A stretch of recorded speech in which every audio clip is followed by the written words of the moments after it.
Tes kompetensi bidang guru PPKN, SMP, SMA, SMK, materi profesional bersama Success Channel.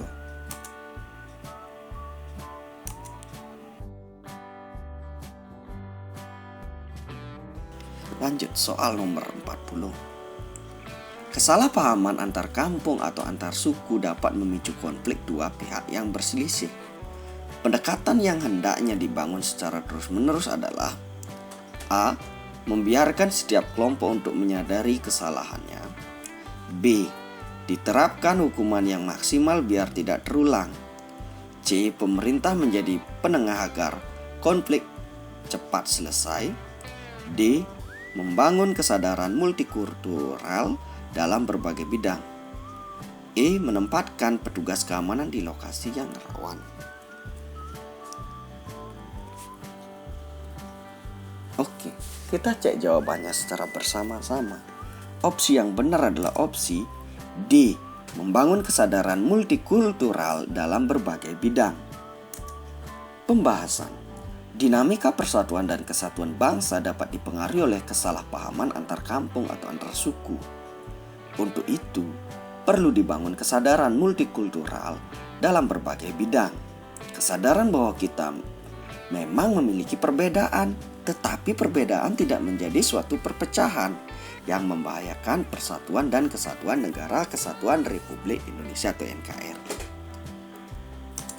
Lanjut soal nomor 41. Senjata adat ini merupakan alat untuk menebas atau memotong rumput bagi masyarakat Madura untuk memberi makan ternak sapi. Tetapi tidak jarang senjata ini pun digunakan sebagai alat untuk berperang antar individu. Senjata adat yang dimaksud adalah A. Kucang, B. Celurit, C. Mandau, D. Parang, E. Sabit. Oke, kita cek jawabannya bersama-sama. Ini semua pasti tahu ya. Jadi untuk adat Madura, yang paling tepat adalah opsi B. Celurit. Pembahasan. Keberagaman suku bangsa Indonesia dalam hal senjata tradisional terdiri dari bermacam-macam dan nama yang berbeda pula. Meski memiliki nama berbeda tetapi memiliki persamaan tujuan sesuai asal daerahnya masing-masing. Lanjut ke soal nomor 42. Bentuk-bentuk kerjasama dalam masyarakat seperti kerja bakti, membantu bencana alam dan yang lainnya didasarkan oleh sikap kekeluargaan dalam masyarakat Indonesia yang bukan hanya didasarkan oleh ikatan darah dan kewilayahan saja. Karena A. Sudah menjadi tradisi masyarakat Indonesia yakni gotong royong. B. Kita semua sama sebagai bangsa Indonesia. C. Merupakan perwujudan Sumpah Pemuda. D. Dalam rangka mengisi kemerdekaan Republik Indonesia. E. Sebagai kewajiban warga negara Indonesia.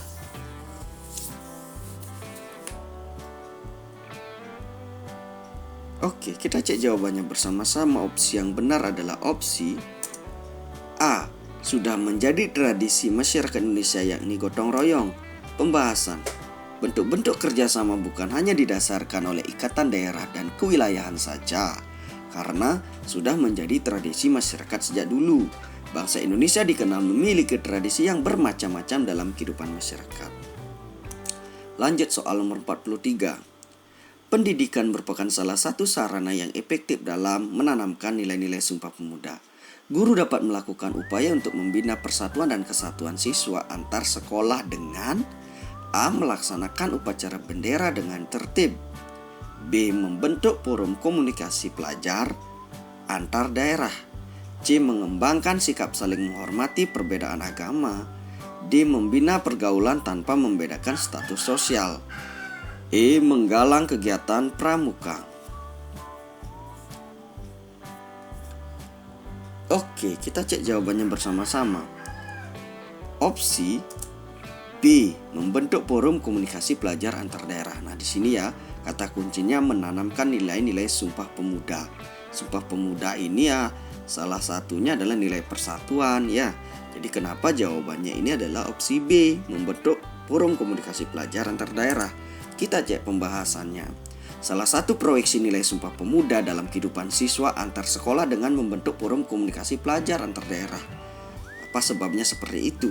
Nah, dengan adanya komunikasi, maka segala permasalahan yang mungkin timbul akan dapat diminimalisir.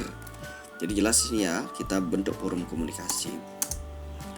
Nah, lanjut ke soal nomor 44.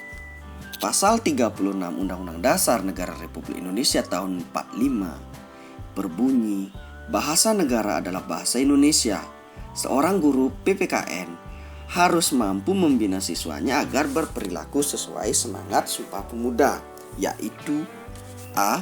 Prinsip penghargaan terhadap bahasa Melayu sebagai bahasa pergaulan. B. Prinsip multikultural dalam berkebudayaan dan berbahasa. C. Prinsip pengakuan dominasi kebahasaan Melayu di sekolah. D. Kemitraan egaliter antar suku bangsa dalam berbahasa Indonesia. E. Berbahasa baku ketika menyajikan hasil karya ilmiah yang dilakukan.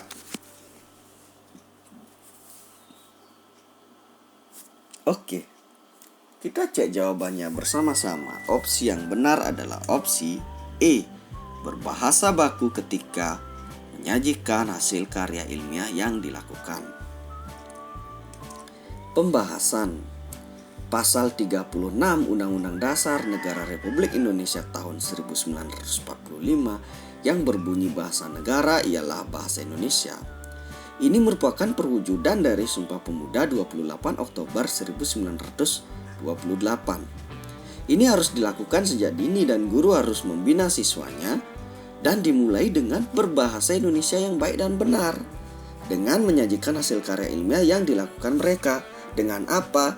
Dengan berbahasa baku ketika menyajikan hasil karya ilmiah yang mereka lakukan. Jadi jelas ya.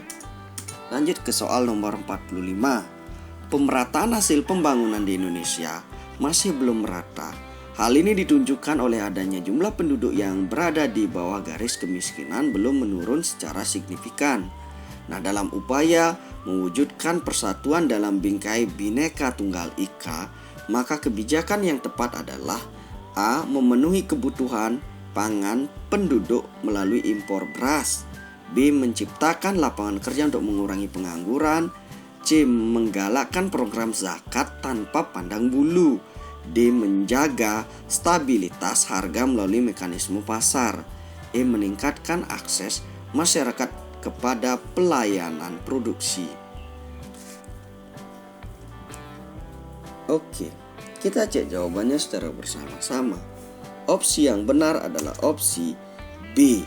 Menciptakan lapangan kerja untuk mengurangi pengangguran. Pembahasan. Menciptakan lapangan kerja untuk mengurangi pengangguran merupakan salah satu bentuk prinsip persatuan dalam keberagaman sosial ekonomi dalam bingkai Bhinneka Tunggal Ika. Jadi salah satunya ini ya, dengan menciptakan lapangan kerja. Jadi pemerataan hasil pembangunan di Indonesia itu akan merata, akan lebih merata gitu loh. Lanjut soal nomor 46. Sebagai bangsa majemuk, perbedaan kebiasaan di antara masyarakat sepatutnya disikapi secara bijak oleh masyarakat itu sendiri. Sikap bijaksana dikembangkan agar A. Terbentuk persatuan dan kesatuan di daerah setempat. B. Terbina ketahanan nasional yang kuat di daerah. C. Tercipta kehidupan masyarakat yang damai dan tentram. D. Terjadi penyelesaian permasalahan di masyarakat. E. Tidak terjadi kerusuhan komunal di masyarakat.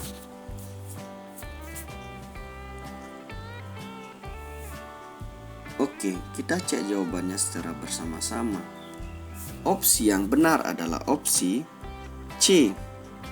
Tercipta kehidupan masyarakat yang damai dan tentram. Pembahasan. Sikap bijak perlu dikembangkan dalam kaitannya dengan prinsip harmoni dalam keberagaman bangsa Indonesia dalam bingkai Bhinneka Tunggal Ika. Bangsa Indonesia adalah bangsa yang memiliki keberagaman. Jadi ini ya. Jadi yang benar adalah tercipta kehidupan masyarakat yang damai dan tentram. Lanjut soal nomor 47. Berikut ini yang menjadi faktor pendukung terbinanya integritas nasional, yaitu A. Sejarah yang menimbulkan rasa senasib dan seperjuangan. B. Masyarakat Indonesia yang sangat heterogen.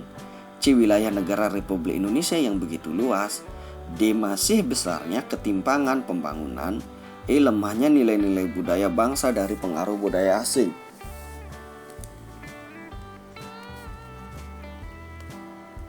Oke, kita cek jawabannya bersama-sama. Opsi yang benar adalah opsi A. Sejarah yang menimbulkan rasa senasib dan seperjuangan. Pembahasan. Pengalaman sejarah dapat menjadi faktor pembentuk integritas nasional karena merupakan motivasi dalam bela negara. Suatu bangsa yang mengalami sejarah perjuangan bangsa akan semakin mempertebal motivasi dalam bela negara. Lanjut soal nomor 48. Kebijakan pemerintah yang ditunjukkan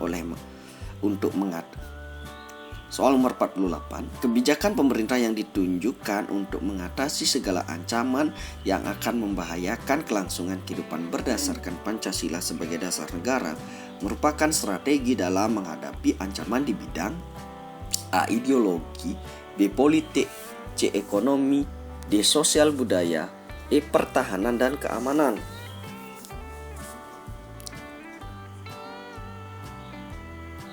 Oke, kita cek jawabannya bersama-sama. Opsi yang benar adalah opsi A. Ideologi. Pembahasan. Ancaman merupakan sesuatu yang bersifat menggugah secara konsepsional dan berasal dari luar negeri.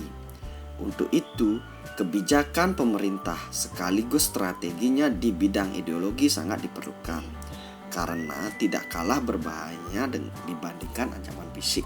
Jadi jelas ya kenapa di sini ancaman di bidang ideologi jawabannya.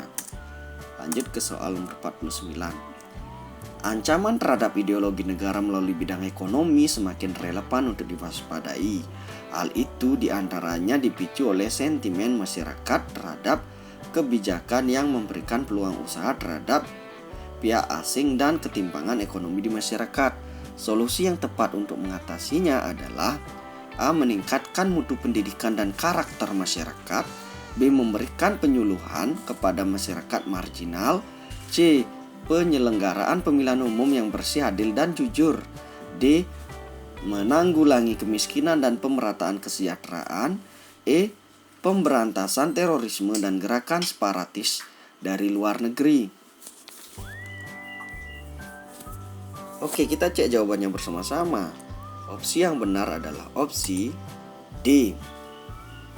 Menanggulangi kemiskinan dan pemerataan kesejahteraan. Pembahasan. Tugas pemerintah melalui kebijakan yang dikeluarkan di bidang ekonomi seperti penanggulangi kemiskinan dan memeratakan kesejahteraan dapat dilakukan untuk mengatasi ancaman terhadap negara di bidang ekonomi. Masalah ekonomi sangat mendesak untuk diatasi secara komprehensif. Lanjut soal nomor 50. Teknologi informasi telah menghadirkan media massa yang dapat mempengaruhi pola pikir karena dapat menggiring opini masyarakat yang memberikan implikasi ideologis, yaitu A. Mudah terpengaruh oleh hal yang berbau barat. B. Kehilangan arah sebagai bangsa yang memiliki jati diri. C. Lenyapnya identitas kultural, nasional dan lokal. D. Hilangnya semangat nasionalisme dan patriotisme. E. Cenderung pragmatisme dan keinginannya serba instan. Oke, kita cek jawabannya bersama-sama. Opsi yang benar adalah opsi B. Kehilangan arah sebagai bangsa yang memiliki jati diri. Pembahasan. Pengaruh media sosial dewasa ini sangat luar biasa. Beredarnya hoax dapat mempengaruhi pola pikir masyarakat dan menggiring opini yang berimplikasi ideologis. Hal ini dapat menyebabkan bangsa Indonesia kehilangan arah sebagai bangsa yang memiliki jati diri. Ini sangat membahayakan dan harus segera diatasi.